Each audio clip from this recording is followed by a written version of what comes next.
So what is the challenge? The challenge is in the form of the question, what is the difference between reaction and response? I will explain. So if let's say someone hits me, a reaction will look like this. So someone hit me and immediately I'm reacting. Yes? I'm doing something. Someone says something, I'm jumping. My mother calls me, I'm nervous. Okay? This is the reaction. A response is then when someone hits me, and then I'm kind of starting to react, but I can hold my reaction and I can observe my thoughts about it. I can use all my knowledge and wisdom and my life experience, and then I choose to do this. So in a reaction, there is like an animal reaction.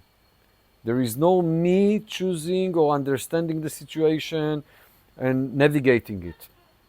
In a response, I can use all my life experience. I can use the rules of the game. I can use all the teachings that I have, and so on and so on. And when you look at it, the response can be the same as the reaction. So let's say my reaction was this, and now my response will be this. I can choose this. So the difference is actually that there is me, there is like someone here that have some kind of authority about what's happening, that can navigate the situation to the place where I want to navigate it. Does it mean that my response is better than my reaction? No, not always. Sometimes my instinct is better than my thinking. I'm not saying. But I have the option to choose. And when I have the option to choose, I can upgrade and improve and optimize my way of being. And the most common thing is that, you know, how many times someone says something to us, we are reacting to it, and then 10 minutes later I'm saying, why did I say this? I better I was quiet, and now I created a bigger problem, and now I need to apologize, and all of these dramas that is happening. And so when I have the response, I have the capacity not to fall into this place. So in the nature, we are very reactive, but on the mental state, we understand that it's better to be more responsive than reactive. And the question is like, why we are so reactive? Yeah? Because if I'm so reactive, I can learn all the rules of the game, but it will not help me. Because I need to be in a place where I can be in response in order to use what I learned. So why am I so reactive? And the answer for that is basically in the field of tension. There is so much tension inside of me that I cannot hold it. So let's say if I imagine my body as a container, and let's say this is the size of my container, yeah, and I can fill this container in things. And whatever I add to this container, the container become more and more and more full. And this container can hold the tension that we have. So if I'm having more tension, more tension, more tension, more tension, I'm here, and then someone says something to me, and I'm over the top. When I'm over the top, I'm reacting because the vessel is not big enough to hold all the tension that exists inside of it. And so if I'm here and I get something inside, you see, I'm in the field of comfort. It's okay. I can still hold it. But if I'm over, so I'm exploding. And when I'm exploding is where I'm in a reaction. So basically, to understand the human experience, we basically need to understand two concepts. One is the vessel and the size of the vessel, and how much tension inside this vessel there is. And what I would say just here is that we can do things in order to make the vessel bigger, and we can do things in order to empty the tension in the vessel. And when we learn to navigate these two fields, this is where we actually improve quality of life. Quality of life is equal to the gap between the size of the vessel to the how much tension there is inside of it.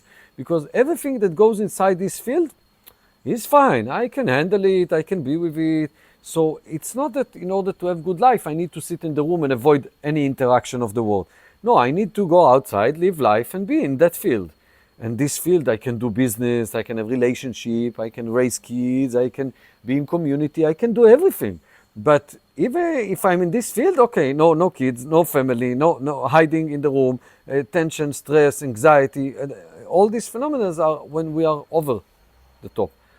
And the last thing I will say about this topic that maybe is relevant is that we can elaborate how to make the vessel bigger or how to empty it. But what I want to say at this point, that the vessel is based on what I call the core human qualities, core human skills, such as patient, contentment, compassion, presence, acceptance.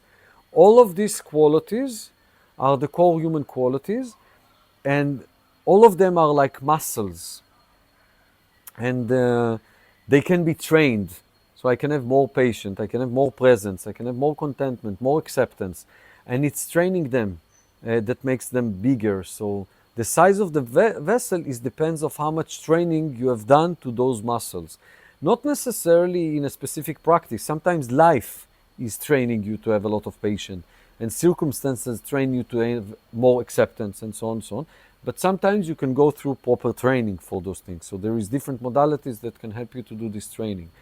And the one interesting thing that I want to say about this, that you can give a talk, an intellectual conversation about presence of 2 hours. It doesn't mean that you're present. You can talk for 2 hours about acceptance. It doesn't mean that you have acceptance.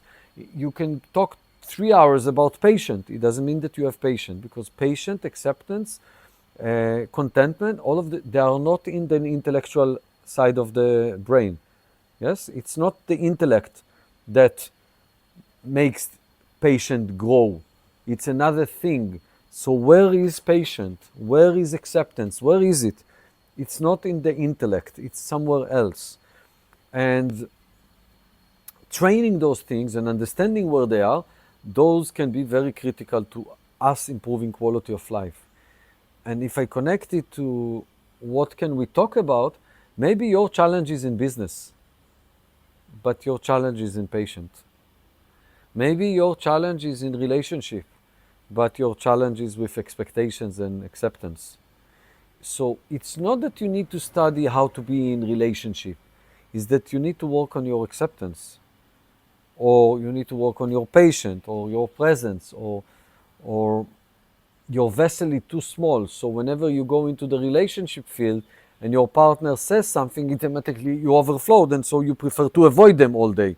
And so it's not the relationship, it's not the business, it's something in the core skills that we have that we are not training in the right way.